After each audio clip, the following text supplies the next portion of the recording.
Good morning and welcome to Morning Meditation, Proverbs 16. By mercy and truth iniquity is purged, by fear of the Lord men depart from evil. When a man's ways please the Lord, he maketh even his enemies to be at peace with him. Better is little with righteousness than great revenue without right. A man's heart deviseth his own way, but the Lord directeth his steps. Just a lot of great truth there in those few verses. It really is talking about the condition of our heart, the direction of our feet. We want to make sure that the condition of our heart is right. If your affections and your attitudes are right, your actions are going to be right. There's so many Christians today that think, well, boy, if I just have it on the outside. No, if it's not on the inside, it's not going to be on the outside. Our Christian life is not a performance, it's a conformance to the image of Christ. The Apostle Paul said that I may know him, the power of his resurrection, the fellowship of his suffering. We have a lot of Christians that want to wear the crown but don't want to bear the cross. The Christian life comes down to just a few simple truths. Number one, obedience to God. You can come up with your own way, and in fact, Proverbs says in several places, the ways of a man are right in his own eyes, but the Lord is the judge. And here we understand that the Lord directs our steps. I think of Jonah in the Bible, a preacher that God said go to Nineveh, but he decided he had a better idea.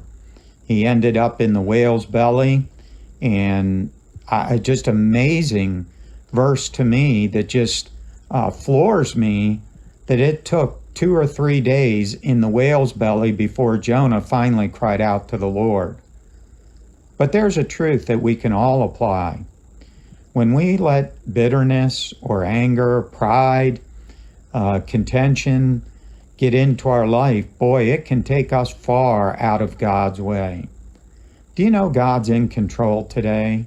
I know people say, well, I agree with that, Pastor, but do we live it? Because if we really believe that God's in control and the Word of God is foundational truth and we can live by it, then the results are up to God.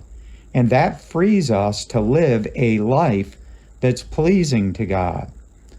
So many Christians today have such control issues, and I believe Proverbs 16 talks about that.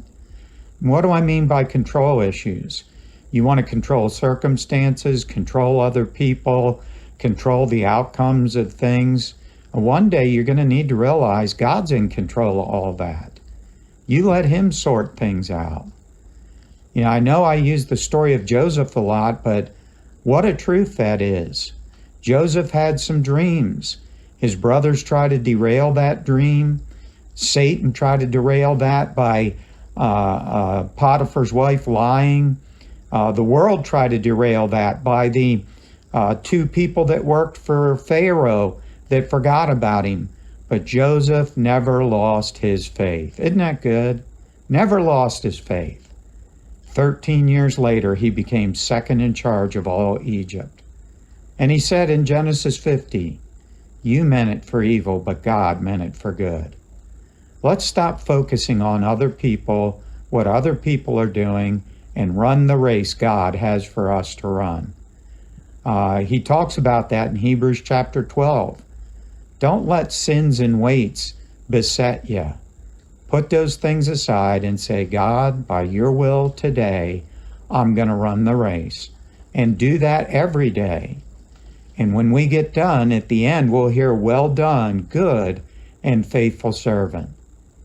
I would hate to be a professing Christian without being a possessing Christian.